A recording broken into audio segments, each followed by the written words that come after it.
जय श्री कृष्णा दोस्तों, आप कैसे हैं आप लोग। आशा करता हूं कि आप लोग अच्छे होंगे। आज मैं आपको बताने वाला हूं स्थित प्रज्ञ का स्वरूप। जो भगवत गीता के अनुसार स्थित प्रज्ञ क्या है। स्थित प्रज्ञ वाला अध्याय को भगवत गीता के दूसरे अध्याय में देखने के लिए मिल जाएगा। अगर आप और अच्छे से पढ़ना चाहें तो आप भगवत गीता का अध्याय 2 देख सकते हैं। तो चलिए चलते हैं, स्थित प्रज्ञ क्या है।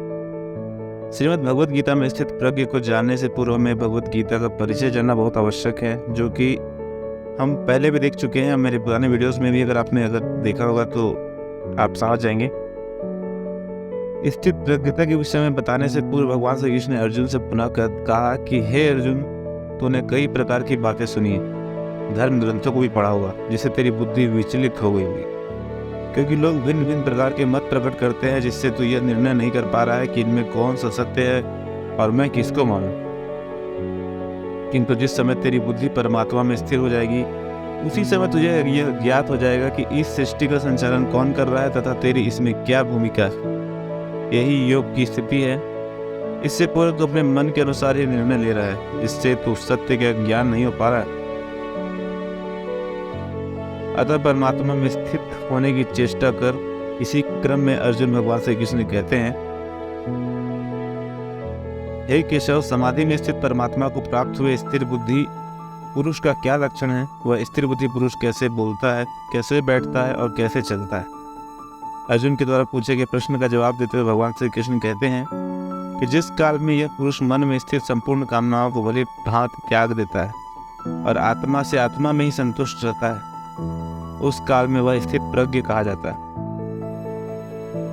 भगवान का यही उत्तर है कि कामना मात्र मन की उपज है। वह विभिन्न प्रकार के सांसारिक भोगों की कामना ही करता रहता है तथा इन्हीं कामनाओं की पूर्ति न होने पर वह दुखी हो जाता है। ये कामनाएं विभिन्न प्रकार की होती हैं, जिनकी वह कभी पूर्ति ही नहीं कर सकता है। इसी से उसकी बुद्धि भ्रमित होती है, जिससे वह सत्य का निर्णय नहीं ले सकता है।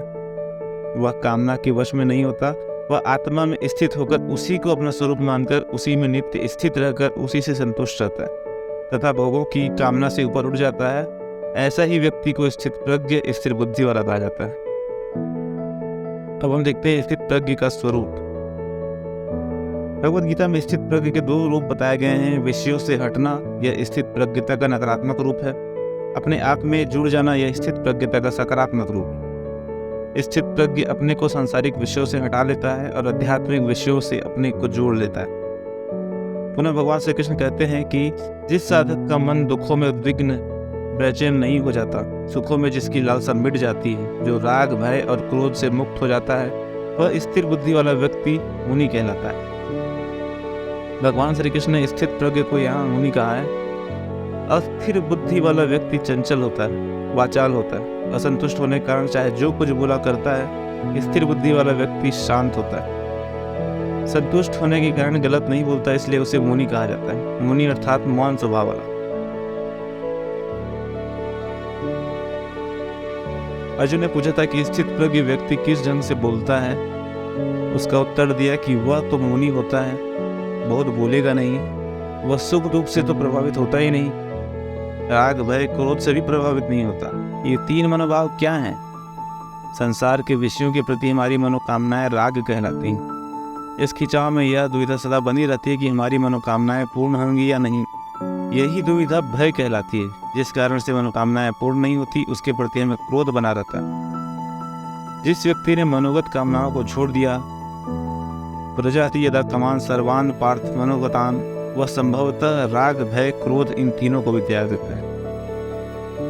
अर्थात जिसे किसी वस्तु के प्रति स्नेह नहीं रहता, जो शुभ को प्राप्त करके प्रसन्न नहीं होता, अशुभ को प्राप्त करके अप्रसन्न नहीं होता, उसकी प्रज्ञा दृढ़ता से स्थिर हो जाती है। स्थित प्रज्ञ का अर्थ यह नहीं है कि जो व्यक्ति सांसारिक विषयों से अपने को हटा लेता है और आध्यात्मिक विषयों में अपने आप को जोड़ लेता है, मुनि बन जाता है। वह संसार के कर्म करना ही छोड़ देता है। कर्म तो करना ही होगा, परंतु कर्म करते हुए शुभ या अशुभ फल के कारण अपने को उद्विग्न नहीं करना होगा। तभी तो कहा है कि स्थित प्रज्ञ व्यक्ति शुभ फल से प्रसन्न नहीं होता और अशुभ फल से प्रसन्न नहीं होता। अगर वह कर्म का ही त्याग कर दे, तब तो शुभ और अशुभ बात यह उठाई नहीं जा सकती है। इससे स्पष्ट है कि कर्म त्याग की बात गीता को मान्य नहीं है। जैसे कछुआ सब ओर से अपने अंगों को समेट लेता है, वैसे ही जब यह पुरुष इंद्रियों के विषयों से इंद्रियों को सब प्रकार से हटा लेता है तब उसकी बुद्धि स्थिर हो जाती है। अर्थात बुद्धि को स्थिर करने के कई उपाय हैं। जैसे शरीर में 5 ज्ञानेंद्रियां हैं, आँख, कान, नाक, जीभ और त्वचा। ये क्रमशः 5 विषयों को ग्रहण करती हैं। रूप, शब्द, गंध, रस और स्पर्श, ये 5 विषय इनको प्रिय लगने के कारण ये उन्हीं में सदा आसक्त रहती है।